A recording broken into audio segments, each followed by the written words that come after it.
Coffee? Lose weight. Monday at 5 on News Channel 8. From NBC News in Washington, this is Meet the Press with Tim Russert.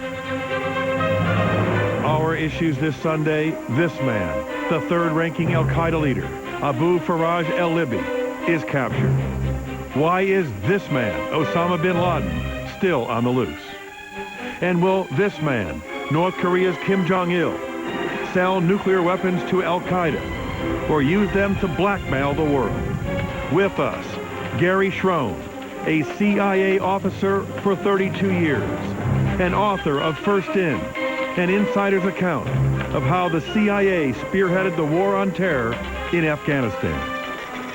Then, Social Security, John Bolton, Tom DeLay, the Bush second term, and the field for 2008. With us, for the Democrats, James Carville. For the Republicans, Mary Madeline. The political odd couple square off.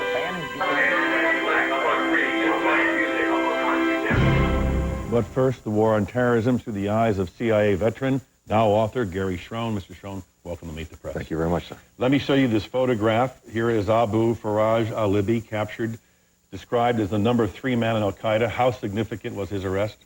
I think it's significant in two ways, Tim.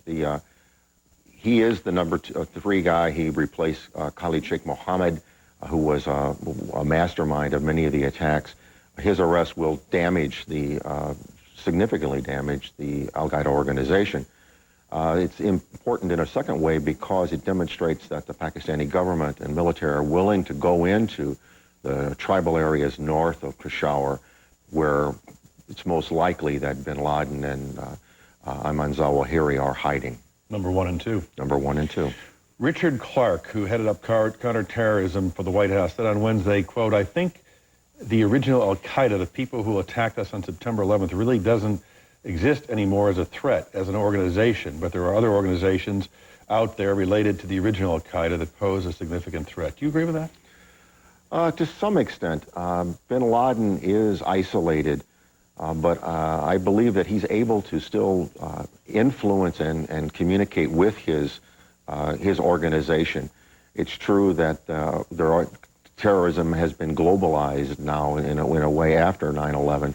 But bin Laden remains a critical figure for us to focus on and to capture. And direct the operation. I don't know if he's actually directing it, but his spiritual guidance and his encouragement certainly adds emphasis to attacks around the world and groups around the world operating against us. On September 1, 2001, you began a 90-day phase-out, retiring from the CIA. Then came the horrific day of 8:46 a.m., September 11, 2001. All our lives changed. You were asked to stay on at the CIA. On September 13th, you were summoned to the office of Cofer Black, the head of counterterrorism for the CIA. What did he tell you? What was your mission? The mission was the first part of it was to go in and link up with the Northern Alliance, formerly headed by Ahmad Shah Massoud, and to win their confidence and their agreement to cooperate militarily with us. They were the only armed force on the ground in Afghanistan opposing the Taliban.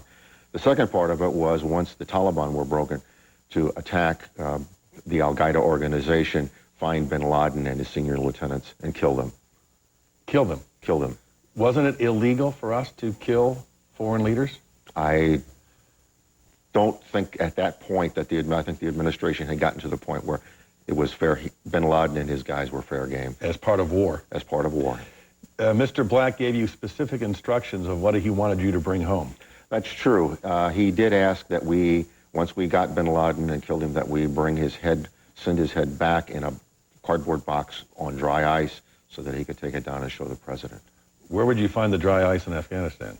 That's what I mentioned to him. I said, Cofer, I think that I can come up with pikes to put the heads of the lieutenants on, which is the second part of what he wanted done. Dry ice, we'll have to improvise. Why couldn't you find bin Laden? Initially, when we entered Afghanistan, I don't think there was a real clear view back in Washington or in the field as to what we would face there. We were actually behind the lines. We were deep into Afghanistan, about 30 miles from the Taliban front lines. hosted by this armed force, and it was almost impossible for even the Massoud and his organization to operate beyond that limited area that they controlled. And so it's just impossible to penetrate. At that point it was, and it became very clear that to actually go after the Al-Qaeda and to get at bin Laden, we would have to defeat the Taliban militarily on the field and take them out of the equation. Now, you brought with you $3 million in American cash, $100 bills. That's correct. How many suitcases is that filled with money? One very big, very heavy suitcase. And what did you do with the money?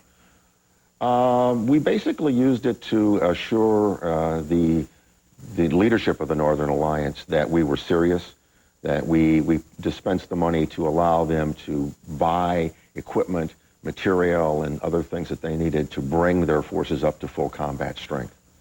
We had read at that time that John Walker Lynn, this young American teenager in effect, had become part of Al-Qaeda. And the question I asked then and I ask you now is, how could an American teenager infiltrate Al-Qaeda and not the CIA? Well, that question's been asked a lot, people in discussions, why don't we infiltrate? But if you actually look at what John Walker Lynn was and where he was at, he was a foot soldier. He was never going to be trusted to do anything other than carry a gun and carry out the most basic orders. He was certainly never going to sit in the council with bin Laden or his senior lieutenants. And in the end, he ended up standing in chest-deep, ice-cold water in the basement of Kali Jangi prison, or fort there, fighting it out with American forces. Let me turn to your book and talk about Mr. bin Laden.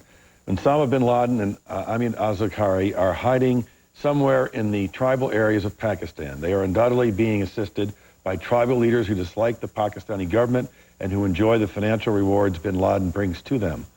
Winning full Pakistani military cooperation, refocusing military strategy by U.S. troops on the Afghan side of the border, bringing back special operation units, and beefing up the number of CIA teams in the border areas would allow for coordinated military operations on both sides of the border. This is the only way to locate and eliminate bin Laden. Why aren't we doing what you recommend? Since that was written, I think we've started to pull. There are more Special Forces troops there. We're still shorthanded as far as CIA officers on the ground in those border areas. Again, the demand on personnel, both the special operations, military, and CIA in Iraq are huge, and it makes staffing there difficult. We are able to operate effectively on the Afghan side of the border. The problem rests in Pakistan. The Pakistanis military and intelligence service is very reluctant to go into the tribal areas north of Peshawar, Bajur, Dir, and Momand agencies. I have long felt personally that was where bin Laden went to after they escaped. He and Zawahiri escaped from Tora Bora. You believe that we know where bin Laden is right now? No, we don't know where he's at, other than the general area. Do you think the Pakistanis have a pretty good sense where he is? I think within the military and ISID at a certain level, they certainly do know where he's at. ISID being Pakistani intelligence service.